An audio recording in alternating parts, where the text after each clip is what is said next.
Are you looking to cancel your Apple TV Plus, but, aren't exactly sure where to start? Well, whether you're aiming to cut down on your monthly expenses or you just want to take a break for a bit, we've absolutely got you covered with a step-by-step guide that makes the whole process super simple. Welcome to This Explainer. I am so glad you're joining me today. Navigating digital subscriptions can sometimes feel like wandering through a maze, right? But by the end of our time together, you are going to be an absolute pro at managing your Apple TV Plus account, no matter what device you happen to be using. All right, here's our roadmap for today's explainer. We'll start with introduction and preparation, then look at canceling on Apple devices, followed by web and Windows cancellation. After that, we'll cover third-party billing cancellations, troubleshoot some common issues, and finish up with a recap and final tips. Section 1. Introduction and Preparation Before you cancel.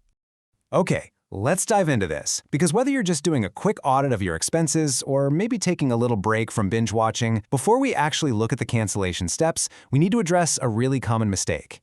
You see, a lot of people don't just have a standalone Apple TV Plus subscription, they actually have Apple One. And Apple One is basically a bundle that ties together up to 6 different Apple services. That includes Apple Music, Apple Arcade, and, this is absolutely crucial, your iCloud Plus storage. If you go in intending to just cancel your TV shows, but you accidentally cancel your entire Apple One bundle, you could suddenly lose access to your expanded photo storage and your entire music library. Nobody wants that, so always double-check your subscriptions list first to see if you're being billed for Apple TV Plus individually, or if it's kind of bundled into Apple One.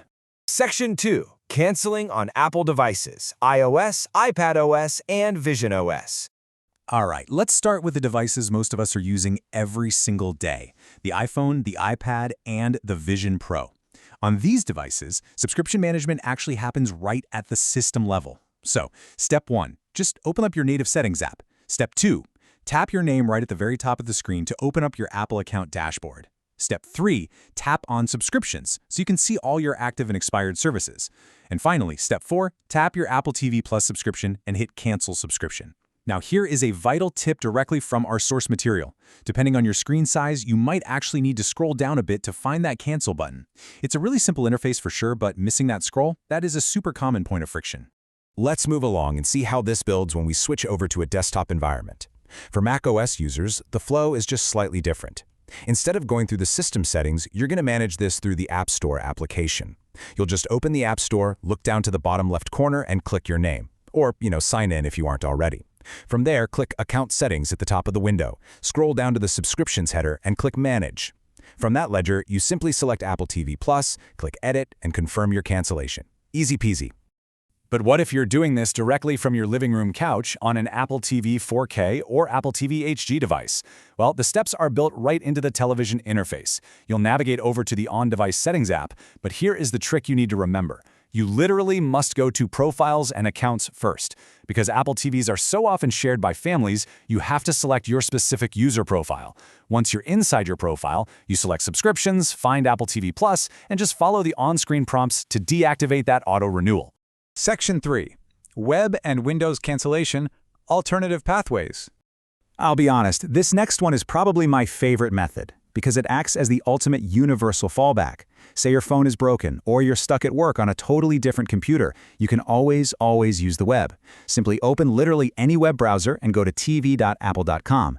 You'll click the account icon at the top of the page to sign in, choose Settings, scroll down to Subscriptions, and then choose Manage. From there, it's just a quick click to cancel. It's clean, it's fast, and it works from virtually anywhere. Now, for our Windows PC users out there, you actually have a couple of dedicated software options. If you're using the modern Windows applications for Apple TV or Apple Music, you'll open the app, click your name at the bottom of the sidebar, and choose View My Account. Just scroll to the Settings section, click Manage next to Subscriptions, then hit Edit and Cancel.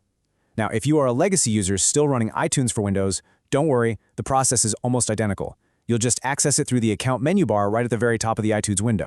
Section 4. Third-party billing cancellations, Amazon, Roku, and Google. Okay, so this is where things can actually get a little tricky. If you use a third-party ecosystem, you generally cannot cancel through Apple's website because those storefronts govern their own independent billing rules. For instance, for Amazon Fire TV users, Apple actually requires you to manage the cancellation directly on Amazon's website.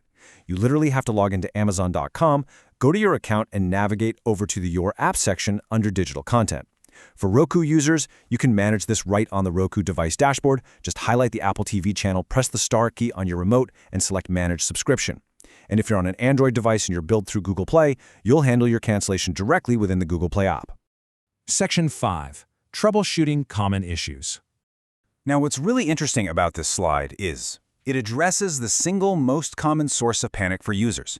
It's the case of the missing cancel button. Imagine this. You've followed all my steps perfectly. You get to the subscription page and the cancel subscription button is just not there. Well, don't panic. According to the institutional analysis of Apple's system, if you see the expiration date appearing in red text and no cancellation button is visible, that right there is your ultimate verification rule. That red text is simply the system's way of confirming that a successful termination has already been processed. Your subscription is just going to lapse at the end of the current billing cycle, and you absolutely will not be charged again. But hey, what if you changed your mind? Maybe you canceled to take a little break, but then a brand new season of your absolute favorite show drops next week. The great news here is that reinstating your subscription is totally effortless. You can simply open the app and hit subscribe again, or just go right back to that Manage Subscriptions page we just learned about and reactivate it. It's totally up to you. You are always in complete control. Section 6. Recap and final tips. A quick summary of steps. So the crucial point we want to summarize here is, first, always verify you aren't accidentally canceling your Apple One bundle if you only meant to stop your TV service. You really want to protect that iCloud storage. Second, remember that tv.apple.com is your universal backup method. It's awesome because it works on almost any web browser. Third, if you see the expiration text in red, your job is completely done. No further action is needed. By following these specific steps, you can ensure there are no surprise charges on your next credit card statement. And hey, if you found this explainer helpful, please subscribe to the channel. We are constantly breaking down complex tech tutorials just like this one, basically turning those confusing manuals into clear, visual guides. Real quick, before we go, a necessary disclaimer. This explainer reflects the most accurate information available right now. But as we all know, tech moves fast. Process steps and menu layouts may change with future updates to Apple's operating systems or the Apple TV Plus service itself. So always keep your devices updated. Now that you've mastered navigating your digital subscriptions and freed up some of your entertainment budget, I have a question for you. Which streaming service are you diving into next? Thanks so much for learning with me today, and I'll see you in the next explainer.